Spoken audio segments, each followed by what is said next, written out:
I came across something recently that I'd forgotten about. It's called Pepper's Ghost. It was a very clever arrangement of a large plate glass, a piece of plate glass, used in the theatres in the middle of the 19th century, and I'm told it was used up until quite recently, I think in the 60s and 70s, to give the impression of an ethereal spirit or a ghost. The idea was that in the orchestra pit, or somewhere convenient, there were very bright lights directed at a figure, presumably to form the ghost, with a black background. They were very careful to avoid any of this light being seen by the audience. And then on the stage was positioned a large piece of plate glass at a 45-degree angle. The idea was that the image or the person in the black room with bright lights would be reflected off the glass towards the audience, giving an impression of a ghost, something you could sort of partly see through.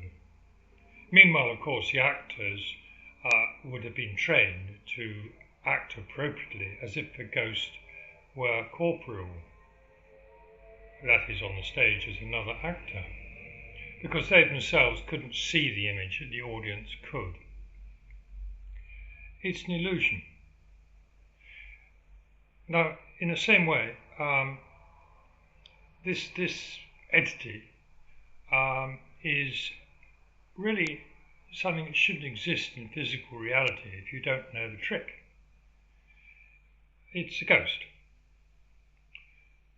Which brings me to the intersubjective, where such things can exist in the form of inconsistent, incoherent, or incomplete entities. The rules of existence intersubjective are not the same as those of physical reality. The intersubjective, of course, has no consciousness. It's not bound by logic, even though there's a huge amount of logical stuff in it. There's not much more chaotic, idiotic, incoherent, inconceivable, almost by definition in the case of abstractions, things, observations, prejudices, illusions, wisdom, kindness, malevolence. You can list it on and on and on. And also a legion of ghosts, creatures or creations, entities that could not exist in the physical realm.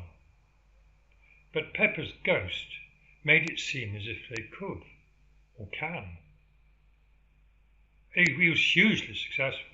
Started off in a small theatre, then went very quickly to a larger one, and ran for ages and ages. It's a very simple trick, really. Now, I'm just thinking this in relation to our previous post on sociology and also musings on the tragic case of Jason Arday. In a way, he thought that he was playing the academics like a violin, and to an extent he was. On the other hand, they were also playing him. The cruel thing is, of course, that they had their way in the end, and the ghost which they had created on Arday's prompting, a ghost of Arday, an illusory reputation in the intersubjective, was not in Arday's control. I mean, strictly speaking, it's a creation of his, because he went along with the academics' hopes for some kind of wunderkind, a perfect example of the brilliance of diversity, and of course, for their own credentials, getting top marks on the DI scorebook. There's something elementally selfish and manipulative in the way the academics behaved.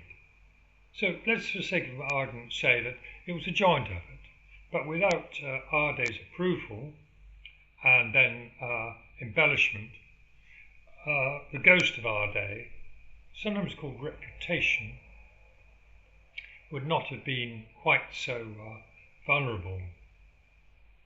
In the end, of course, when the academics dropped Arday, when they knew that even they couldn't go on looking so idiotic, Arday's ghost turned on him. It's ugly business. Meanwhile, of course, University of Cambridge, obsessed with PR, as most of these large universities are now, did not realise or does not understand that the main duty of PR or purpose is either adapting existing ghosts or reputations or inventing them to suit whichever institutional objectives are required. In malign propaganda, for instance, in 1930s Germany, ghosts were invented by propaganda, supposedly of malevolent Jewish people destroying Nazi economy and being horrid generally, just to, sometimes I think they thought they were just being beastly for the fun of it. They invented these ghosts. Now, the victims, of course, didn't have any control over these ghosts. The control, if there were any, was in the hands of the Nazi propagandists. But even then, not entirely. One of the strange things about ghosts in intersubjective entities in general is that they're invented by one reason or another, or one particular way or another. Sometimes it's propaganda, sometimes it's ideological invention. The two are often linked, but not always. And they can seem to have minds of their own. In intersubjective, being full of ghosts and strange entities, and not acting in a logical way, because it's a world of non-logic, strange things can happen. Ghosts can seem to have agency. Ghosts can fight other ghosts. Non-entities become entities. Two wrongs can make a right. There are pockets of logic. There has to be, because otherwise the foundations of these entities could not exist. They do need some kind of logical element, but as a whole, they're free from the law of non-contradiction. So within an entity you have one logical chunk and another one, and those two chunks may well contradict each other, but they're maintained or incorporated in one entity. This sounds quite weird, but society is highly sophisticated. So going back to Arday again, Arday effectively created a ghost of himself to promote himself. But like the truism, people are responsible for what they write. In other words, if you make some philosophical theory and suddenly it turns out that 100 years later, long after your death, millions of people are slaughtered on the back of that theory, I'm thinking of none other than Karl Marx, then there's a mighty responsibility. You may never feel it because you may be long gone, but it's there. And the lesser things, well, not necessarily lesser, the eugenicist theories are really awful. So in the same way, if you try and construct an artificial reputation, that's a reputation that isn't organically produced by society on society's terms, but one that's produced to, as it were, artificially create entities in the intersubjective, and that's done by media pushing and dodgy philosophical theories or whatever. There's a famous, particularly nasty one. I think it's a landmark in nastiness by one Arthur Dinter. He was an academic, and it was called Die Sünde wider das Blut. Excuse my German pronunciation. The Sin Against the Blood. It was a key propaganda book, which for a time was compulsory reading, particularly for young girls, well, teenage girls, in Germany in the late 20s, early 30s, right up until the end of the Third Reich. And I'm not going through details of it now, it's unspeakable. Much to his shame, Henry Ford was so keen on this incredibly vile publication. And it sold in its millions, outsold the Bible 1 or 2 years, and the Bible was a huge bestseller. Henry Ford translated it into English. He thought it was the right thing. Of course, after the end of the war, all that was forgotten. Die Sünde wider das Blut. Shocking. And what it did was it created a sort of Pepper's Ghost type of image. So the audience thought it was real. In a way, Arday was crushed like a butterfly by society. This happened because his ghost depended on the support of those who approved of it, who loved it so much they catapulted an otherwise moderate, most likely kindly individual to a position where, completely outside his ken or qualification, it was the most appalling setup. He was set up to fail. A setup is where those people with bad intent deliberately, usually bad intent, deliberately arrange things so that an individual does something that they don't understand at the time, which turns out to be remarkably stupid and self-defeating. And when that happens, of course, the malevolent laugh, and those who know them round about will be more likely to be obedient to their demands because they see what happens or can happen should they disagree with these thugs, bullies and manipulators. It's a ghastly business. So, on the other hand, taking it from a different perspective, as it were, moving the mirror of Pepper's Ghost to reflect another scene and another part of the, just outside on the edge of the stage, twisting out a bit. The academics at Cambridge and elsewhere, particularly Cambridge in this case, because they've been left, as it were, holding the ball, have created their own ghost of reputation, which is as flawed as Arday's was. Now, in Arday's case, he most likely, though we don't know yet for certain, committed suicide. Those keen on conspiracy may think that he was conveniently popped off, because the more he said, and the more ghastly this episode would have become, not so much for him, because that's the ultimate ghastliness, but for the academics and those who promoted his ghost. Arday didn't have a control over that, really. I think he thought he did. After all, when he complained to the police leapt to action to investigate a reporter that was asking questions. Apparently asking questions is racist. That's pretty serious stuff. And it turned out to be very sensible and genuine questions. But the police obviously didn't want that to happen. We're in a very serious state.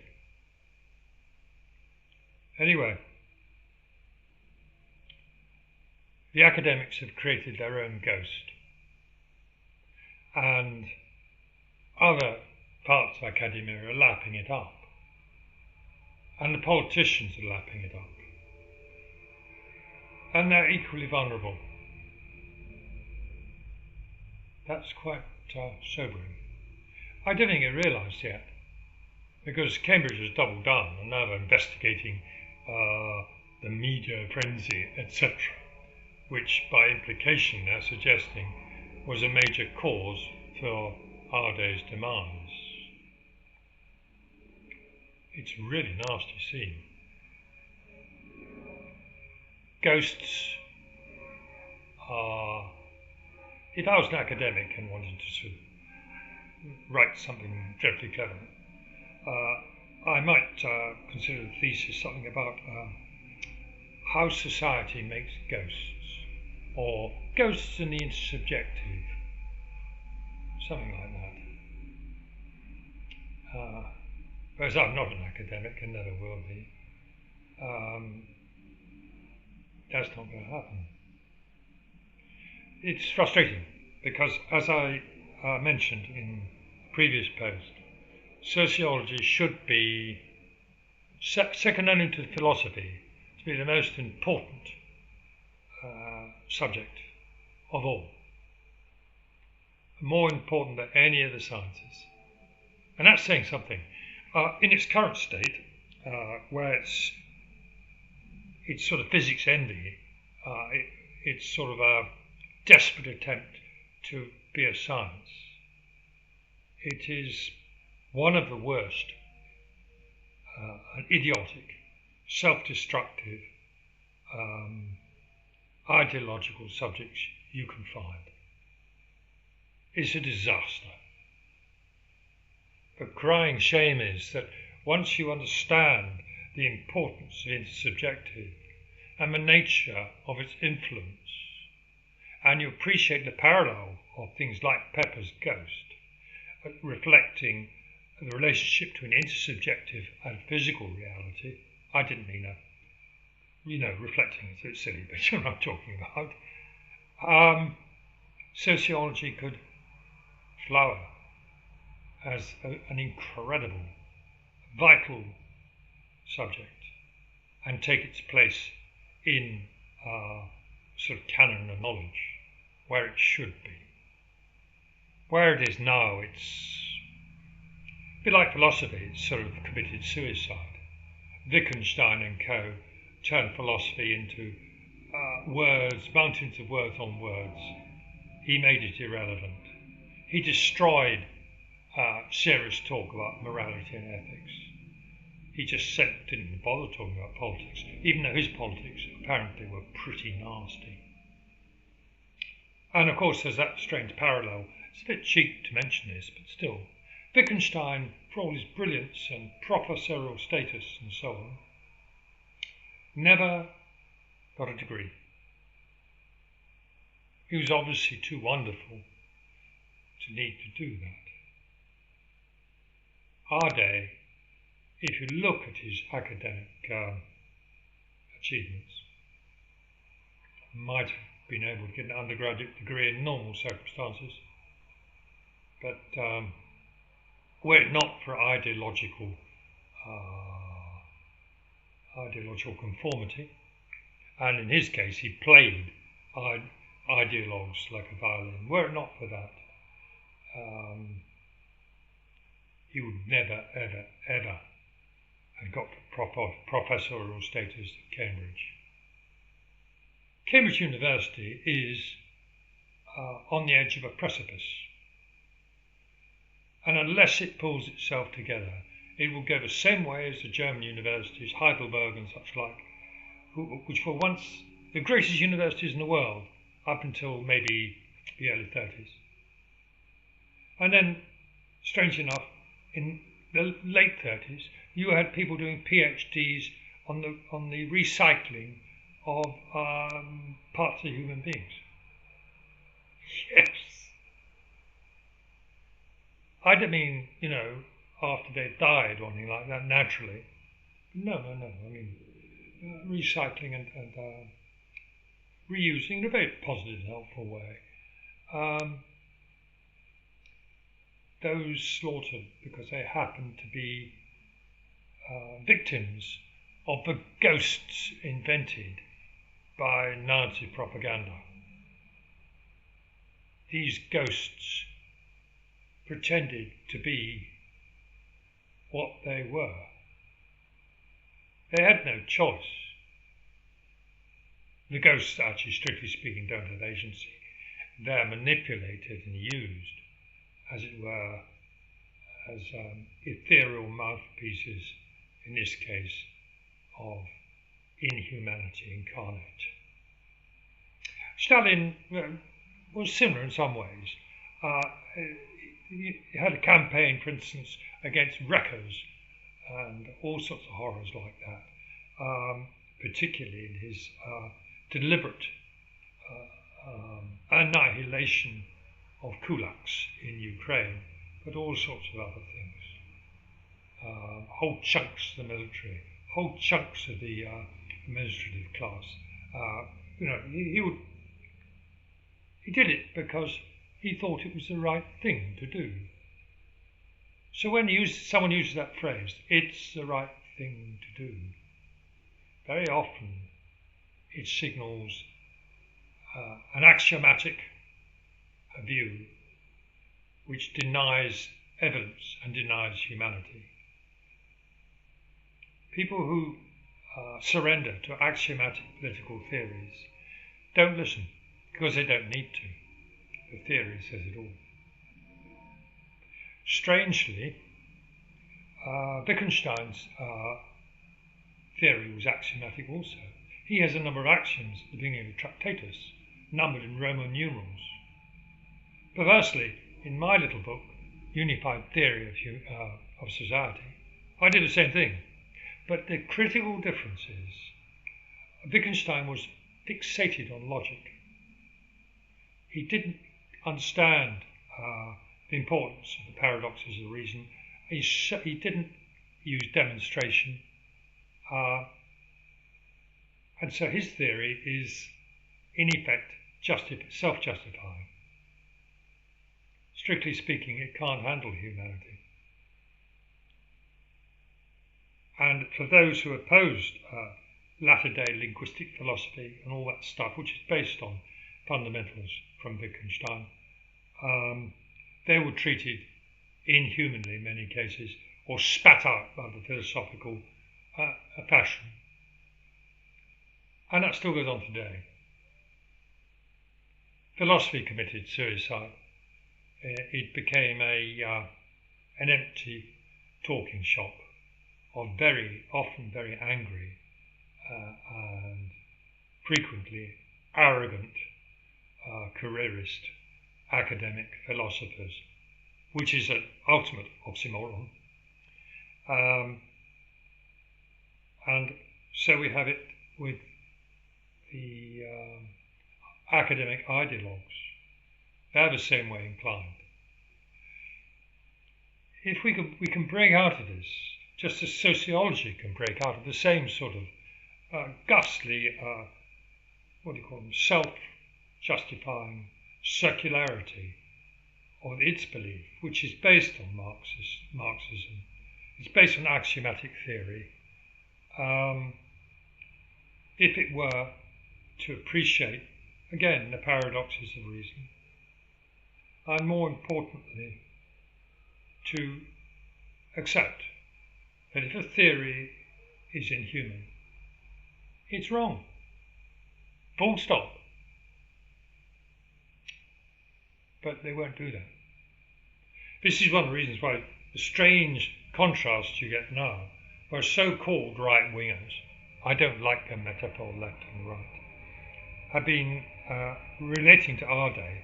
Very few have been laughing and giggling and throwing insults around.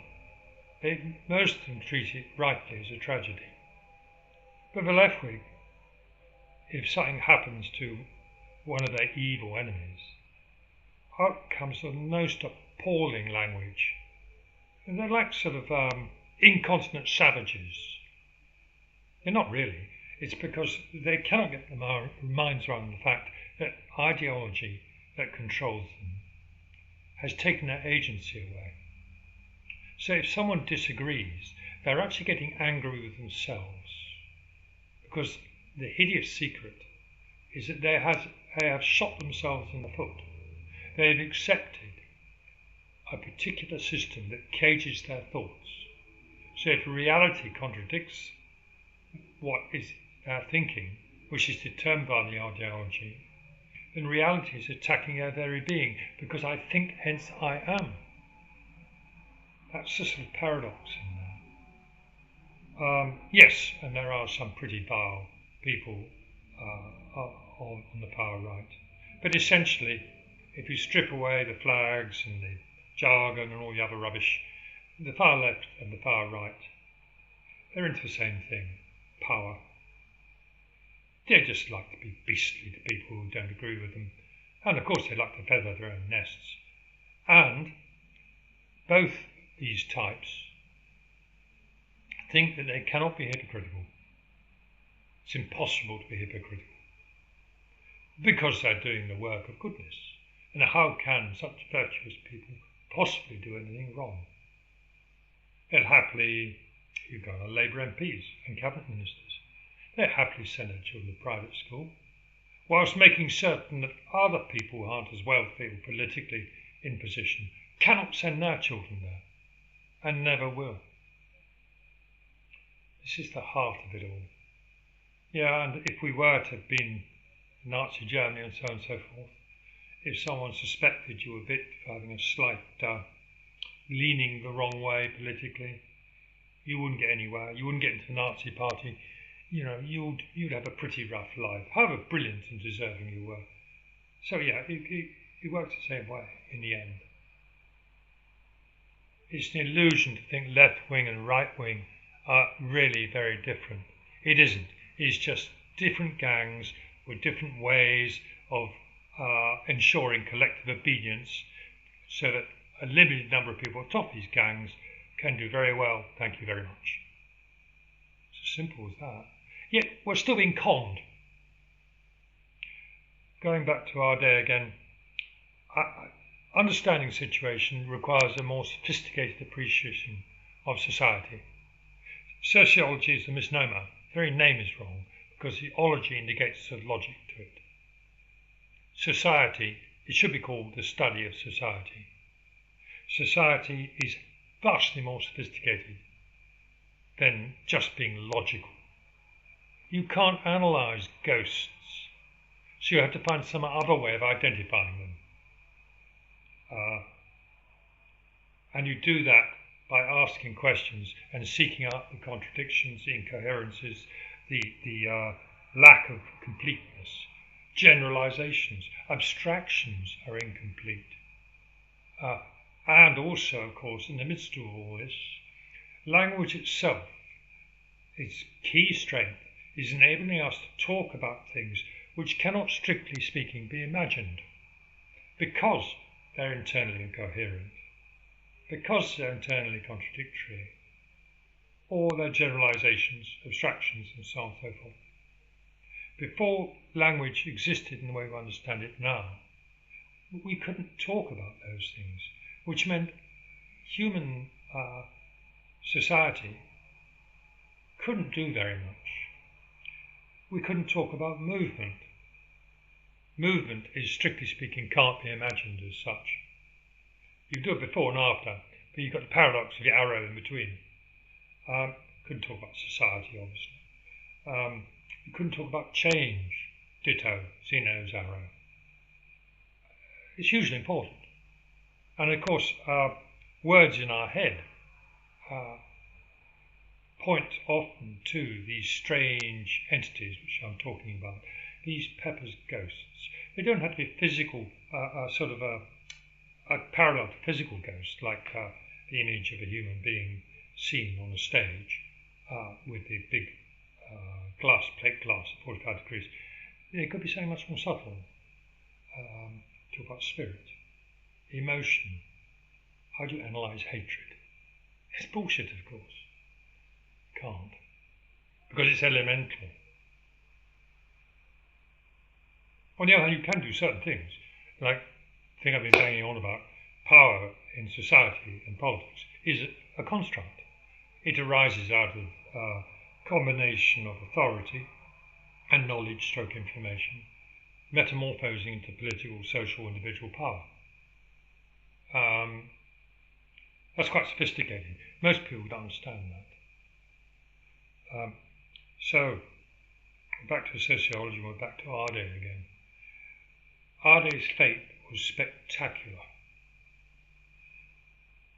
I think in his death, he taught us more, or should teach us more, than he ever could have done during his life, or any, possibly most, even the cleverest and bright star academics could teach us. It is a sort of morality tale.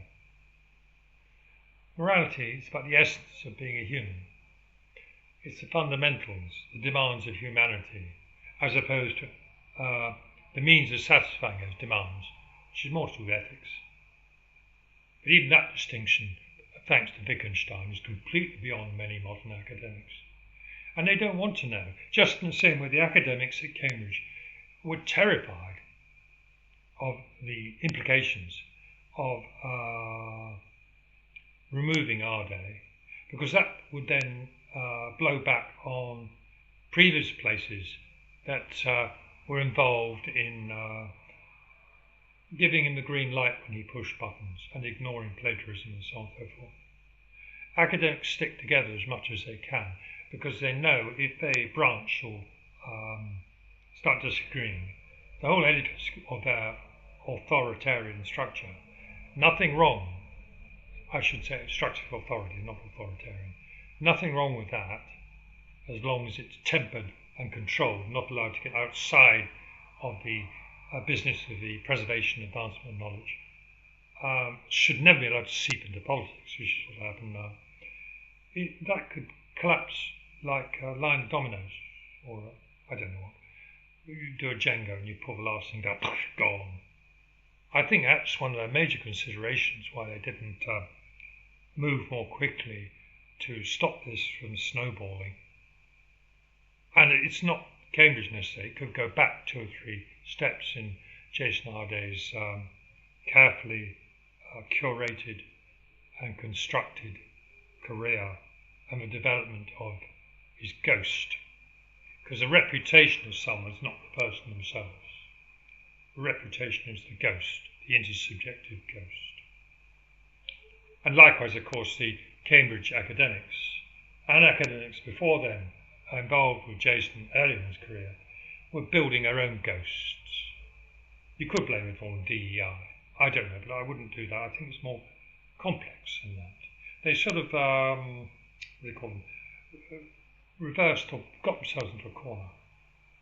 And the only way really to, as it were, stop the truth coming out was to let him move on. He pushed the buttons, and it was like a sort of momentum. The higher he got, the more face academics were to lose should this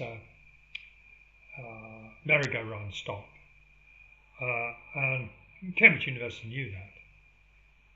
Too many people would look like fools. And that's one of the reasons why now they're grasping at straws, suggesting, oh, it was the evil media and so on and so forth. That is just desperately wrong and foolish, because in effect they're making the whole institution look impossibly corrupt. I don't mean necessarily money, I mean intellectually corrupt. And that is even more dangerous. So, Pepper's Ghost. When you see Pepper's Ghost, you will see or understand much more about the intersubjective and society and the way contradiction, non-existent entities are not physically existent, but intersubjective entities can exist as contradictory or incoherent entities in the intersubjective, you understand the difference then. So the audience will go, oh, you see this ghost on the stage. The shock for them is a ghost could be corporeal, but it could have a physical existence. That's what the illusion is trying to get them to do. Well, we know ghosts don't exist. Not in the physical world. They don't exist as physical things. But in the intersubjective, they do exist. Legions of them. And some are in the form of reputation. And you should remember too, that the way the intersubjective works, the way these non-logical entities engage or disengage, wither, grow, and so on and so forth, is immensely interesting, and it's complex. Because although the law of non-contradiction is suspended, or doesn't apply in this subjective, does not mean that logic does not exist there. It just means that other ways of thinking, observing, are also there. And they're all intermingled in particular ways. And it's interesting, and I haven't got time to explain to you now, some of the relationships and how they can work for the good as well as for unspeakable evil. I think now of Nazi propaganda and Soviet propaganda, or Maoist propaganda, or Pol Pot propaganda, or even that in North Korea. And once you understand that and you can systematize it, then people who try those tricks will be seen a mile off and we'll be able to deal with them. But if, on the other hand, as the modern socialists persist now, you insist on this strange domination of Victorian cause and effect, materialist determination, and you're not going to budge from it, and complete with a fixation on analysis, then sociology is going to remain right at the bottom of the dung heap, possibly the worst or one of the worst subjects that academia can dredge up and somehow manage to get public money to survive. It's an insult to society and an insult to humanity that sociology is unwilling to reform. It really needs to change its name for a start. The study of society is what it should be, not any ology this or ology that, because it's not a science. It's much more than that. Arday's death demonstrated that to an extent. It also demonstrated the hideous ignorance about the three domains and the different rules of existence in each one. The physical, the subjective, and the intersubjective, and how they relate. Unless you get your mind around that, then sociology, its existence is worse than nothing. It's a real danger to society and should be wiped out.